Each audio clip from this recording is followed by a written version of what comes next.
Paralysis अगर हम बोलें या फेशियल पॉलिसी की हम बात करें तो ये किस तरह से कोरिलेटेड हैं ब्रेन स्ट्रोक से? मैडम, ब्रेन स्ट्रोक का मतलब है जिसको हम सेरिब्रोवैस्कुलर एक्सीडेंट भी कहते हैं।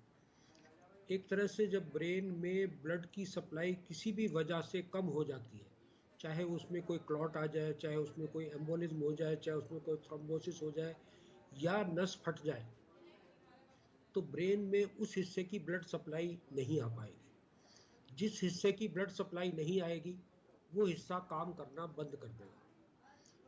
तो उसकी वजह से पावर में कमी आ सकती है, सेंसेशन में कमी आ सकती है, किसी भी अंग का, मुंह का, हाथ का, पैर का या दोनों का या पूरे शरीर का एक हिस्से का, एक हाफ का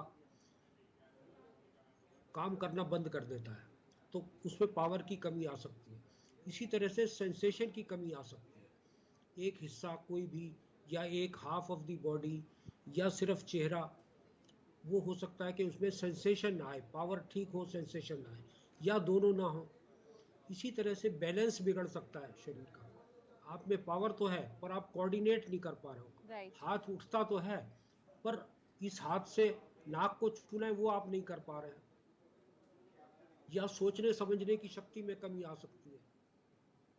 आपको कन्वर्जन या फिट आ सकते हैं, आपकी नज़र जा सकती है। तो जिस अंग में प्रॉब्लम होगी, ब्रेन के अलग अलग हिस्से हमारे अलग अलग कार्य करते हैं। जैसे हमारे फ्रंट का हिस्सा सोचने समझने की शक्ति से संबंधित है, ठीक है। मध्य भाग सुनने या बैलेंस बनाने के लिए काम आता है, पीछे का हिस्सा नज़र को, हमारी दृष्टि को अल्टीमेटली एनालिसिस ब्रेन करता है। जो हम आंखों से देखते हैं एनालिसिस ब्रेन में होता है। अगर वो इफेक्टेड हो जाएगा तो हमारा दृष्टि हमारी गड़बड़ा जाएगी। इसी तरह से बैलेंस ऑफ बॉडी, जैसे नीचे का हिस्सा ब्रेन का सेरिबेलम कहते हैं, वो बैलेंस बनाता है। अगर स्ट्रोक उस हिस्से में होगा, उस हिस्से में सप्लाई इफेक्टेड होगी, तो हम सीधे नहीं चल पाएंगे, खड़े ना हो पाए या सीधे ना चल पाए या बैलेंस ना बना पाए। इस तरह से करके अलग अलग कारणों से अलग अलग डिग्री का ब्रेन में डिफेक्ट पैदा हो जाता है। जो ब्लीडिंग की वजह से होता है, जो नस फटने की वजह से होता है, वो नॉर्मली हाई ब्लड प्रेशर की वजह से होता है और आमतौर से सडनली होता है, और डिपेंडिंग ऑन कितना ब्लड गया उसका खतरा होता है। अगर ब्लड ज़्यादा मात्रा में चला जाए, मतलब यहाँ तक कहा जाता है अगर 4 सीसी से ज़्यादा ब्लड ब्रेन के अंदर आ जाएगा तो इतना प्रेशर हो जाएगा कि शायद इंसान की अकाल मृत्यु हो जाएगी। क्योंकि ब्रेन अपने आप में एक टाइट कंपार्टमेंट के अंदर बसा हुआ है, जबकि जो क्लॉटिंग की फिनोमेना है, जो खून जमने की फिनोमेना है, वो एक स्लो प्रोसेस है। इसी तरह से एक एम्बोलिज्म होता है, जैसे एट्रियल फिब्रिलेशन की भी बात हो रही थी। जी। एट्रियल फिब्रिलेशन में क्लॉट हार्ट में से चलता है और वो आकर के किसी खून की नली में बैठ जाता है, रास्ता ब्लॉक कर देता है, उसे हम एम्बोलिज्म कहते हैं। तो इस एम्बोलिज्म से सडनली प्रॉब्लम होती है।